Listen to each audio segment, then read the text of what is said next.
Et nos pom-pom girls Philly Chef Traceur sont de retour. Les américaines, mais rappelez-vous que l'équipe française était elle aussi au rendez-vous avec un show tonique et torride.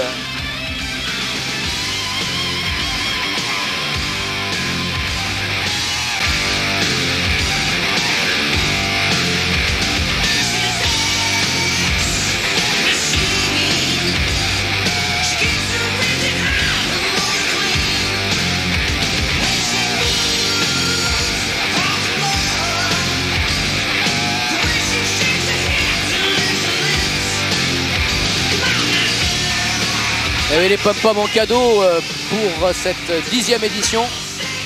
La Rivière Organisation n'a pas ménagé ses efforts et justement nous nous retrouvons au départ de la 3e et dernière journée avec en 250 Jean-Michel Bayle, Jeff Stanton, Jeremy McGrath, Brian Swink, Jeff Ward qui fait ses adieux, je vous le rappelle, Jeff Emig, Matiasevich, Larry Ward, Rob Herring, James Dopp, Yann Guédard, Olivier Perrin, Frédéric Bolley, Rob Edwards, pardon. Il y a également Talon Volant, Bruno Guyard et Dean Matson.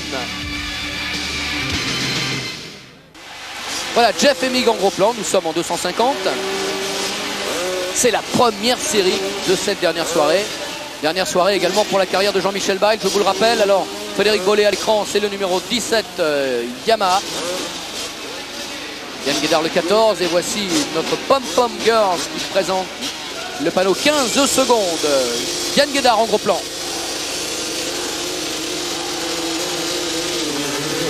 Et c'est parti avec une nouvelle envolée superbe. Et bien de Guédaro justement. Non, c'est Stanton. Ah, il s'appuie toujours, le pilote américain. Viril mais correct.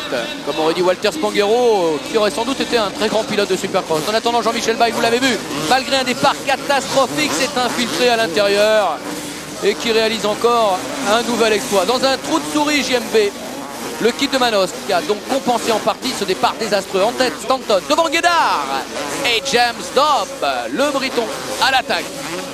Quel tempérament celui-ci. Murmure qui sera aux États-Unis l'année prochaine, ça pourrait faire des dégâts. Rob Herring, encore un Britannique, 4e. Eh ben, décidément, les sujets de Sa Majesté sont à la fête.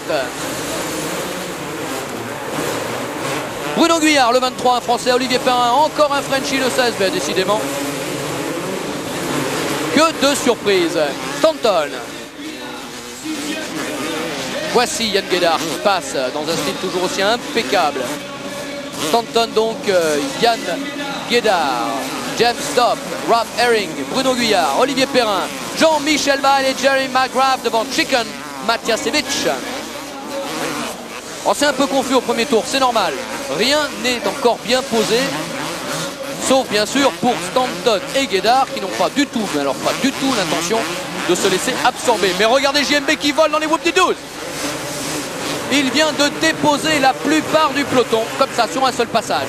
Le Parisien Guyard n'a pas l'intention de s'en laisser compter. Il prend la roue de son leader et tente de suivre le rythme imposé dans ce peloton infernal. Regardez, JMB, Guyard, McGrath et tout cela aux environs de la 7e place. Là encore, ça préfigure une fin de course pour le moins agitée. JMB, il semble facile. 6 secondes d'écart entre Stanton et Bayle. 6 secondes, pas tout à fait. Allez, on chipote un peu, c'est pas grave, il ne faut pas nous en vouloir. Ça va sans doute être dramatique en fin de manche. JMB va peut-être concéder quelques longueurs encore. Et oui, car il a un peloton compact, assez dense et un petit peu moins véloce à absorber maintenant. On reconnaît d'ailleurs le Britannique en gros plan maintenant, c'est Dobb. Le 11 c'est Herring.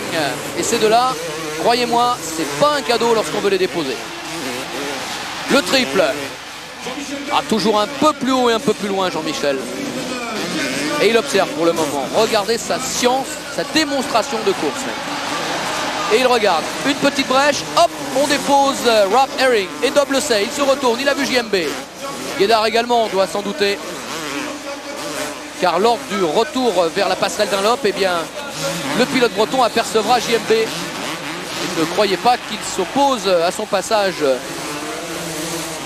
outrageusement, mais il ne va peut-être pas lui laisser une voie royale. Il va en tout cas essayer de bonne guerre. essayer d'imposer un rythme suffisant pour conserver cette position sympathique, avantageuse et tout à fait prometteuse pour le champion de France. Voilà le Breton second. Et oui, toujours second. Stanton leader, on le sait. Le pointage le confirme, officiel. Mais JMB passe. Et oui, il ne fait pas de cadeau par contre, JMB. Vous l'avez vu, ça n'est pas un bloc passe. Il aurait très bien pu ralentir. Ça aurait créé de gros problèmes techniques à Yann Guédard. Et le kit de Manosque, fair play comme à l'accoutumée, n'a pas modifié son allure pour ne pas risquer d'entraîner dans une chute le pilote breton, champion de France, je vous le rappelle, en 250. Voilà en gros plan la Honda numéro 1 de Jean-Michel Bayle. Derrière, c'est Yann Guédard et à quelques longueurs, Jeremy McGrath a lui aussi réussi à se dépêtrer du peloton, si j'ose dire. Et Jean-Michel, toujours aussi populaire, se retourne vers le public et a l'air de lui intimer, de l'encourager un peu plus fort. Oui. Il signifie en quelque sorte son attachement à ce public parisien qu'il va quitter dans quelques heures. Nous sommes à 2 finales de la fin de carrière de Jean-Michel Bayle en supercross et en motocross. Voilà Stanton et JMB qui se rapprochent maintenant. Nous ne sommes plus qu'à quelques 3 secondes peut-être d'écart à peine. 3 secondes. L'écart est en train de fondre comme neige au soleil. Et le pilote français a maintenant dans son collimateur le champion des États-Unis. Alors, c'est le 10e tour. Nous sommes à 2 tours de l'arrivée maintenant. Ça va être particulièrement difficile. Stanton continue de dominer. Voilà Bayle dans son sillage. Stanton s'est retourné sur la passerelle Dunlop. Et il entend le public, vous savez, il n'a même pas besoin de se retourner. Il entend le public hurler. Nous avons passé le cap des 110 décibels dans le Palais Omnisport. Et il l'entend. Et il l'entend. Et il sait que ça n'est pas pour lui, bien sûr, il s'en doute. Tous les Français aiment Jeff Stanton. Mais pourquoi le cacher? La préférence va bien sûr au kit de Manosque, qui se fait de plus en plus menaçant maintenant. L'arrivée dans quelques secondes peut-être. La sortie du tunnel, et bien justement la voilà. Écoutez l'ovation. Stanton résiste toujours. Jean-Michel est là, quelques centimètres. Les 2 derniers tours maintenant. Nous y sommes. Les 2 derniers tours. Et l'écart est insignifiant. Moins d'1 seconde. 4 dixièmes exactement de pointage. Attention, le dépassement des attardés. Là, Yann Guédard a eu quelques problèmes, semble-t-il. Il passe au ralenti. De son côté, Jean-Michel est en train de fondre littéralement sur Jeff Stanton. Entre les deux, un pilote retardataire, il s'agit de Bruno Guyard. Jean-Michel Bayle est là, à quelques millimètres de Stanton. Les 2 derniers tours.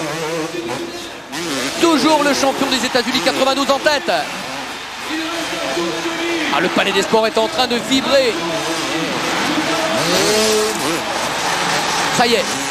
Nous y sommes presque. La jonction est pratiquement opérée. Le dernier tour, les 40 dernières secondes de course. Stanton en difficulté qui se rétablit miraculeusement. Les whoop-de-doo finish traceurs dans quelques secondes. Le juge de paix, vous le savez, dans cette discipline. Ah, mais Bayle lui aussi fait l'erreur. Et Stanton en profite aussitôt.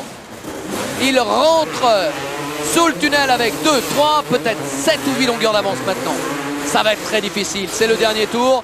Bayle semble fatigué, Stanton également. L'expérience est à peu près similaire pour ces 2 garçons. Ça va être très dur. Ou une attaque de Bayle. Oh, il a été fair play. Jean-Michel, il pouvait frapper, il ne l'a pas fait. Stanton est toujours en tête. Attention, 3, 2, 1. Top victoire de Bayle. Incroyable victoire de Bayle sur le fil. Qui l'eût cru, l'erreur fatale de Jeff Stanton sur la ligne d'arrivée. Jean-Michel Bayle gagne.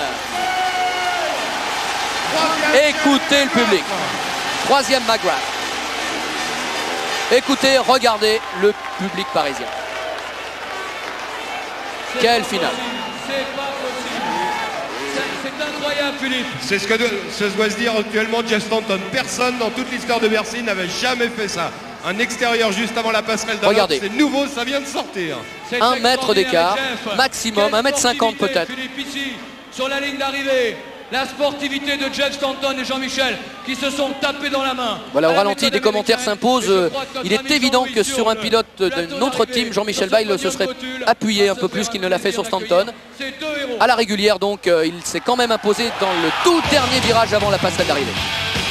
Regardez, au ralenti, la petite erreur de Stanton qui patine et qui n'a pu prendre à l'extérieur, car s'il avait été à l'extérieur, il savait que Bayle serait venu s'appuyer sur lui, donc il n'avait pas le choix. Il fallait tenter le joker à l'intérieur et remettre le coup de gaz qu'il fallait. Eh bien, il a accéléré un petit peu trop violemment. Stanton, il a patiné et Bayle s'envole. Quel final, le plus beau final de toute l'histoire du Supercross Racer.